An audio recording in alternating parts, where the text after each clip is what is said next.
아시겠습니까? 그러면 에덴이라는, 하나님이 이름 붙인 에덴이라는 이름이 뭘까? 하나님은 굉장히 복을 주시기를 원하고, 하나님은 긍정적이신 하나님이고, 그래서 에덴이라는 이름이 어떤 이름이냐? 구성경 시편, 그러니까 지금 우리는 번역 성경을 보면 구성경 시편 43편에 보면 극락이라고 표현을 했어요. 극락. 여러분 극락 많이 들어봤죠? 극락이 어디서 쓰는 용어입니까? 불교 용어죠. 극락이라는 말이 뭔 말이에요? 극치의 낙원이라는 얘기죠. 극락이라는 말이 극치의 낙원이에요. 그러니까 저는 이거 불교에서 우리 성경에 있는 에덴 동산을 그렇게 극락으로 갖다가 써먹는구나. 혼자 생각에 그런 생각. 스님이 들으면 나 펠락 올지 모르지만 어쨌든 그래. 그런데 이 에덴이라는 말은 뭔 말이냐면 기쁨의 절정이에요. 희락의 절정이에요. 그러니까 하나님은 지금 에덴 동산을 만드시면서, 언약장에서 먼저 에덴 동산을 만드시면서 에덴 동산이라는 그림으로 보여주는 한 나라를 생각하신 거예요. 그 나라가 어떤 나라예요? 기쁨의 절정인 하나님 나라. 누리는 하나님 나라를 설정한 거예요. 그러니까 에덴 동산에는 천국의 모델하우스, 청사진, 또는 교회의 모델하우스, 청사진이라고 말할 수가 있어요. 자, 그러면 에덴 동산에서 동산 중앙에 뭐가 있어요? 생명과와 선악과가 있어요. 생명과는 이것이 이제 여러분에게 좀 어려운 신학적인 용어, 성례전적이다, 이렇게 표현을 해요. 성례전적이다. 다시 해서 생명과를 에덴 동산 중앙에 두신 것은 하나님과 함께 살면 생명을 누린다 하는 표지예요. 하나님을 마주보고 살면 생명을 누린다는 표지로 생명과를 동산 중앙에. 선악과는 뭡니까? 선악과는 하나님의 법이에요. 그러니까 하나님의 법을 따라서 살면 생명을 누린다. 그래서 에덴 동산에 이 두 실과나무를 중앙에 두신 거예요. 그 다음에 거기서 이제 물이 흘러요. 물이 흐릅니다. 에덴 동산에서. 물이 없으면 생명체가 존재하지 못합니다. 그렇죠? 에덴 동산은 어떤 곳이라고 했죠? 성전이라고 그랬죠. 하나님이 계신 곳이라고 그랬죠. 하나님이 계신 곳에서 물이 흘러요. 이 얘기는 뭡니까? 온 지구에 하나님으로 인하여서 생명을 얻게 된다. 아멘? 반대로 이것을 반대로 표현하면 하나님 떠나면 죽는다. 죽음이다. 그런데 이 물이 흘러서 강을 이루어요. 그런데 강이 네 강이 나옵니다. 그런데 이 네 강 이름 중에서 아는 이름이 있고 모르는 이름이 있어요. 우리가 아는 강 이름이 있고 모르는 이름이 있어요. 그래서 에덴 동산이 상징적인 공간이냐 실제적인 공간이냐 학자들 간에도 많이 논의가 있었어요. 그러나 분명하게 우리가 아는 강 이름이 나오니까 이건 실제적인 곳이죠. 중동 어느 지역에 터키 쪽에 있었지 않았겠느냐 이렇게 이제 추정을 해요. 그런데 여기서 중요한 건 뭐냐면 네 강을 이루고 있다는 거예요. 네 강 이루고 있다는 얘기가 무슨 얘기입니까? 여러분 우리 어렸을 때 사방팔방 들어봤죠? 사방팔방 이건 전체를 얘기하는 거죠. 동서남북은 전체를 얘기하는 거예요. 그러니까 지구 전체가 하나님의 생명의 물을 먹어야만이 생존할 수 있는 세계라고 하는 것을 보여주는 거죠. 자, 이 에덴 동산에 물이 흘러서 강을 이룬다고 하는 것이 그 후에 성경의 두 곳에서 나옵니다. 한 곳은 어디? 에스겔서입니다. 에스겔서에서 성전의 영광의 회복. 앞으로 이제 시내산 언약을 공부할 때 이제 공부할 거예요. 에스겔서는 하나님의 성전의 영광이 회복된다는 메시지예요. 그러면 하나님의 성전의 영광이 회복될 때 어떻게 해요? 성전에서 생명수가 흘러나와요. 그래서 강을 이루고 그 강변에는 생명과 12그루가 과실이 풍성하게 매달려 있는 그림이 에스겔서에 나와요. 또 어디에 나옵니까? 요한계시록 22장에 나옵니다. 여러분, 요한계시록 22장으로 성경이 마감돼요. 하나님 나라 회복의 그림이 에덴 동산의 그림으로 묘사되고 있다는 얘기예요. 이해가 되십니까? 그러니까 우리는 이 말씀을 통하여서 철저하게 우리는 하나님이 나를 만드셨고 그리고 나의 생명을 하나님께서 쥐고 계시고 이끌어 가신다. 하나님 없으면 우리는 죽는 자가 된다. 이제 창세기 3장에서 죽음을 뭘로 얘기하냐? 분리로 얘기해요.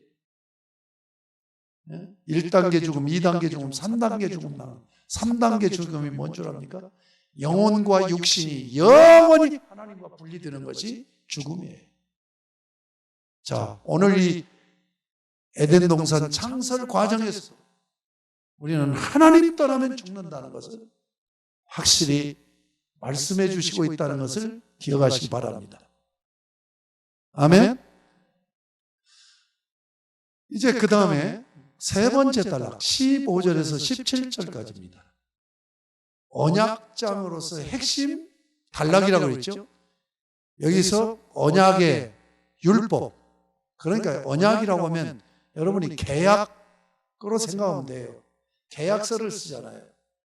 그러면 계약서에는 계약 조항이 있잖아요. 하나님께서 아담과 계약을 맺으면서 계약 조항으로 준 말씀이 17절 말씀이에요. 우리 17절을 같이 읽도록 하겠습니다. 시작.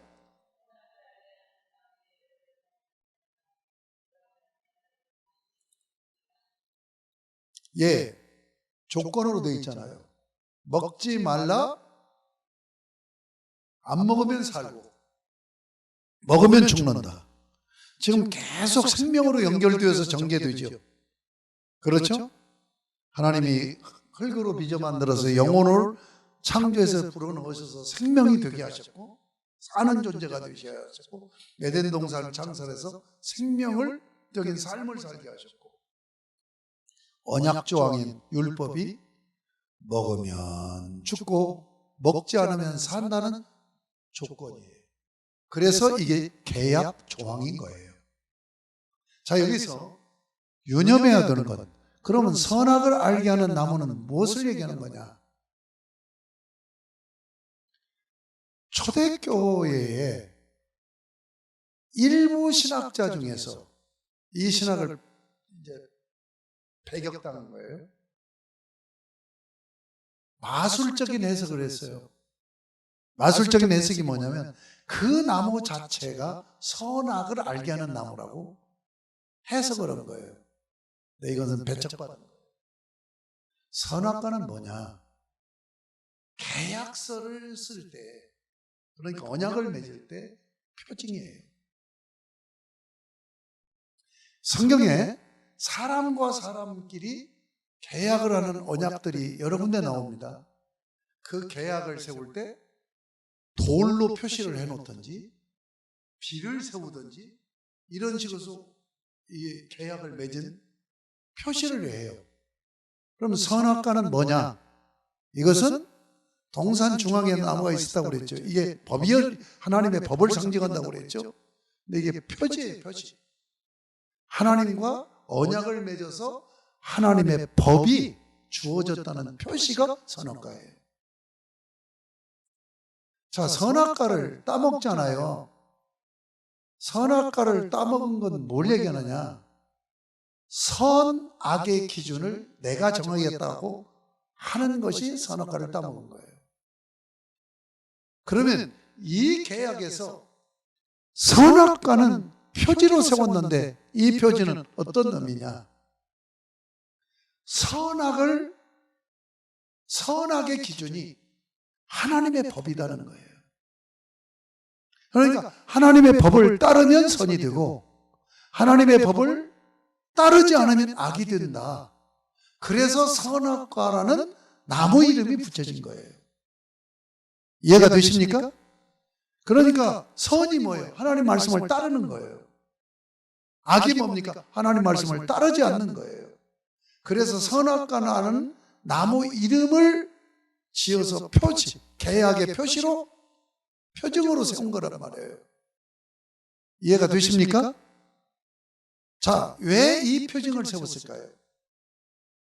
계약을 맺은 아담과 하와가 늘 하나님과 나는 계약을 맺은 자야 하는 이 의식을 갖게 하기 위해서 한 거죠. 그래서 저는 생각해 본 거예요. 왜 동물로 하지 않고 식물로 했을까? 동물로 그냥 개나 토끼나 뭐 짐승을 가지고 표시를 세웠다고 한다면 왜 표시를 세운 거라고 그랬죠? 너 하나님의 법을 지키면서 살아야 선이고 그러지 않으면 악이야. 이거 계약 맺었기 때문에 이것을 늘 상기시키기 위해서 그런데 짐승으로 해놓으면 짐승이 가만히 한 곳에 있지 않고 어디로 가버리면 아담과 하와가 표지를 못 보잖아요. 그래서 움직이지 않는 식물로 표시를 하는 거예요. 그래서 늘 나는 하나님과 계약을 맺어서 하나님의 법을 따라야 선하게 사는 것이고 그렇지 않으면 악하게 사는 거야 하는 의식을 계속 가질 수 있도록 하는 거죠. 이해가 되시죠?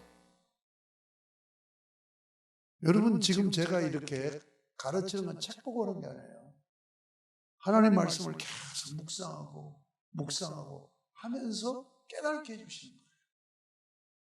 그러니까 하나님의 말씀을 묵상할 때 성령께서 깨닫게 하시는 거예요. 여러분들도 그렇게 성경을 묵상하란 말이에요. 이해가 되십니까? 성경이 재밌지 않아요? 안 재밌습니까? 성경이 재밌지 않고 기분 나쁩니까? 슬퍼집니까? 여러분 이 하나하나 묵상해 보면 하나도 빈틈없이 짜임새 있게 하나님 말씀이 전개되고 있다는 거예요. 자, 그러면 하나님이 언약을 27절로 맺었어요. 그러면 왜 언약을 맺었느냐 하는 이유를 말씀드립니다. 세 가지 이유가 있어요.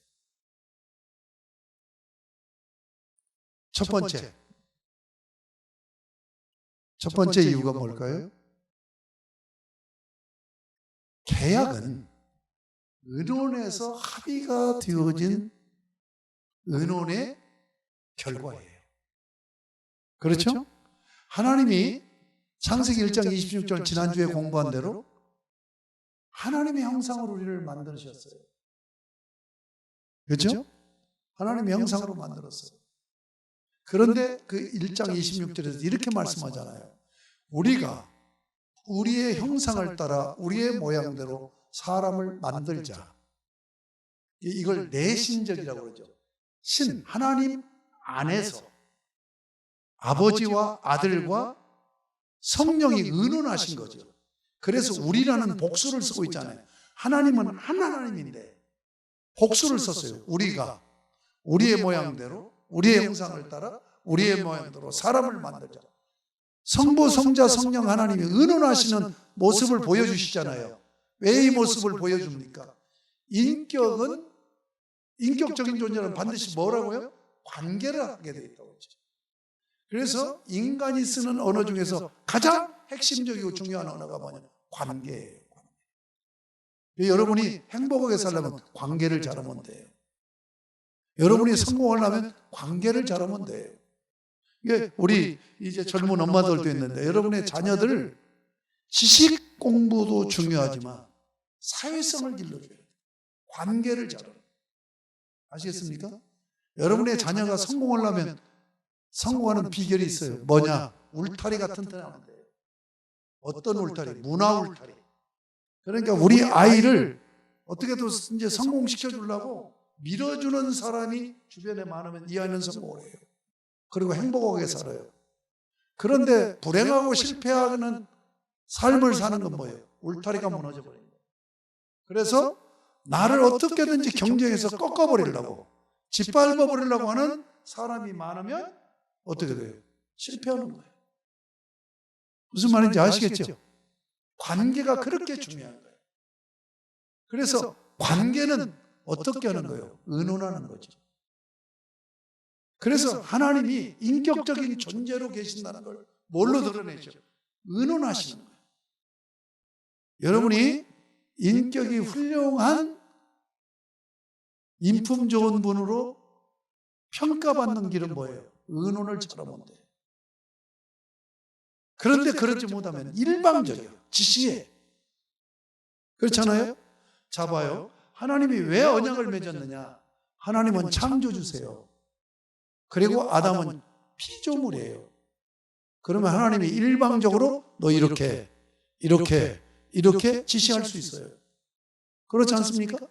그런데 그렇게 하지 않는다 말이에요. 이렇게 하자고 의논해놓고 의논해서 결정된 계약대로 하나님이 움직이신단 말이에요. 아시겠습니까? 이게 하나님께서 놀라우신 은혜고 낮아지심이에요. 하나님이 우리와 의논해서 결론에 도달한 게 언약이라니까, 계약이라니까. 왜 하나님이 언약을 맺으셨다고요? 의논하신, 우리를 인격적으로 대하신다는 얘기예요. 무슨 말인지 아시겠습니까? 그러니까 하나님이 우리를 끌고 다니고 하나님 마음대로 하지 않아요. 인격은 뭡니까? 지정의가 있어요. 의는 뭐예요? 의지입니다. 의지의 자유를 주셨어요. 하나님이. 아시겠습니까? 그러니까 이 원리를 잘 모르는 사람은 어떻게 생각을 하냐면, 아, 하나님이 왜 죄짓게 만들었어? 하나님이 왜 그렇게 했어? 이렇게 나온단 말이에요. 하나님은 인격적으로 관계를 하신다니까요. 그래서 자기 의지대로 가면은 하나님이 내버려도 대신 인격적인 존재는 뭐예요? 자기가 결정한 것에 대해 책임을 져야 돼요. 그래서 죄가 성립이 되는 거예요.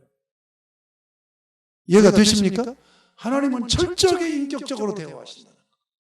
인격적으로 대화하신다. 제가 목회를 하면서 간혹 폭력적일 때가 많아요. 그 폭력적일 때가 폭력을 행사한다는 얘기가 아니라 막 일방적으로 저거 왜 저래? 저거 쳐다도 보기 싫네? 이런 마음이 한 번씩 생길 때가 있다니까? 못된 짓을 하는 걸 보면? 근데 하나님은 뭐예요? 그렇다고 없애버리고 그렇게 하지 않는다니까? 그러니까 하나님이 심판하시잖아요. 심판의 방식이 뭔 줄 압니까? 특별한 경우가 직결 심판입니다. 그러니까 이제는 그냥 놔둬서는 안 돼. 우리 사회에서도 인간들이 재판을 할 때 도저히 이 사람은 생존 세계에서 놔두면 안 돼요 하면 죽여버리잖아요. 사형시키잖아요. 마찬가지로 하나님에게 정면 도전한다든지 도저히 이것은 묵과할 수 없는 일이야. 이것을 직결 심판이라고 그래요. 성경에 보면 직결 심판을 하는 경우가 나오는데 많이 하잖아요. 하나님은 일반적인 심판의 방식은 내버려 두심이에요. 내버려 둔다는 얘기는 인격적으로 대우한다는 거예요. 아니, 잘못하면 다리를 분질러 버리고,